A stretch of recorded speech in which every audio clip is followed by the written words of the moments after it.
তো কোথাও কি 'ওয়ার 2' কে নিয়ে যে লেভেলের এক্সপেকটেশনটা আমাদের মধ্যে ছিল সেটা কি কোথাও গিয়ে ম্যাচ করতে পারল? আমি বলব যে হ্যাঁ, 'ওয়ার 2' এর ট্রেলার আমার কাছে কিন্তু দারুণ লেগেছে। হ্যালো গাইস, আমি Deep and welcome back to my channel Deep exclusive. So এখন আমি এই ভিডিওর মধ্যে কথা বলব 'ওয়ার 2' কে নিয়ে। তো আজকের 25 তারিখ এবং আজকের কিন্তু অন দ্য টাইম পুরোপুরি জাস্ট কিছুক্ষণ আগে কিন্তু ড্রপ করা হয়েছে 'ওয়ার 2' এর ট্রেলার।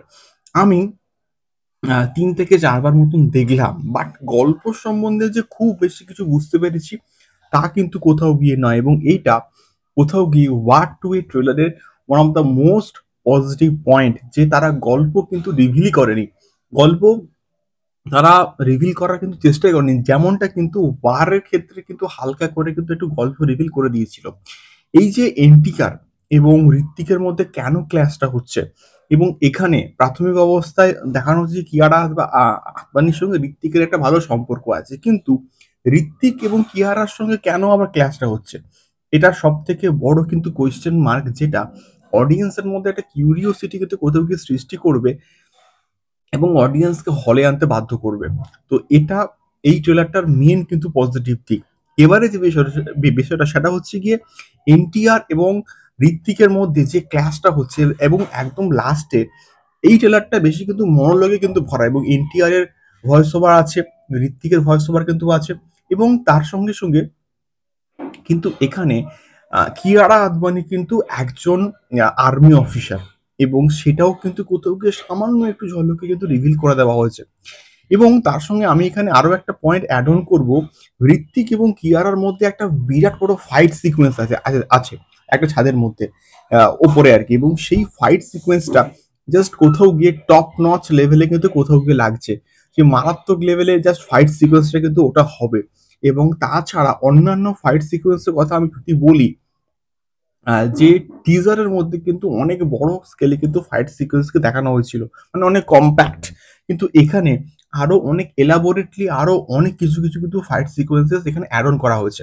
এবার এখানে যে আশুতোষ রানার যে ক্যারেক্টারটা আছে এবং সে ঋত্বিকের দিকে থুতু ছুঁড়ছে। কেন ছুঁড়ছে? ঋত্বিক এমন কি কাজ করেছে?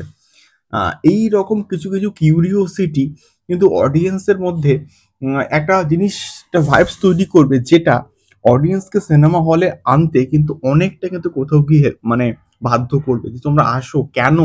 এই যে কোয়েশ্চেনস গুলো ছুঁড়ে দেওয়া, এটা কিন্তু ট্রেলারটা এখানে কোথাও গিয়ে বাজিমাত করে দিয়েছে।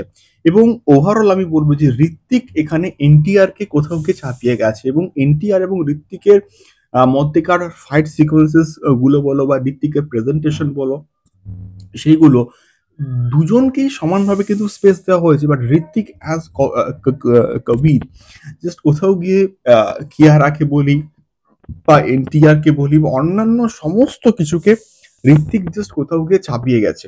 এবং ভিএফএক্স এর কাজকে নিয়ে অনেকের প্রবলেম ছিল।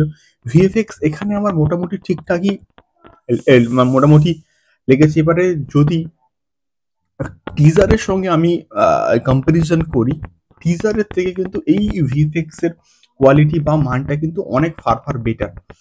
তো সেক্ষেত্রে 14th অফ অগস্ট ওয়ার হবে। এই সমস্ত কোয়েশ্চেন্স গুলোর অ্যান্সার কি, সেইটা তো অবভিয়াসলি আমরা পাবো বড় পর্দাতে। এবং যেটা আমরা শুনতে পাচ্ছিলাম যে এখানে সার্ভারি ওয়াগ এবং আলিয়া ভাটেরও কিন্তু একটা ক্যামিও থাকতে চলেছে। তো এতগুলো বিষয় এক্সাইটমেন্ট কিন্তু আর সত্যি বলতে ধরে রাখতে পারছি না। দেখা যাক কেমন হয় 'ওয়ার 2'। তোমরা অবশ্যই ট্রেলারটাকে দেখো এবং তোমাদের ফিডব্যাক অবশ্যই কিন্তু কমেন্ট বক্সে কমেন্ট করে শেয়ার করতে পারো। আমার কাছে 'ওয়ার 2' এর ট্রেলার প্রচন্ড কিন্তু ওয়ার্ক করেছে এবং ঋত্বিক এনটিআর কে ছাপিয়ে গেছে। এটুকু আমি কিন্তু বলতে পারি। দেখা হচ্ছে পরবর্তী ভিডিওতে। টাটা।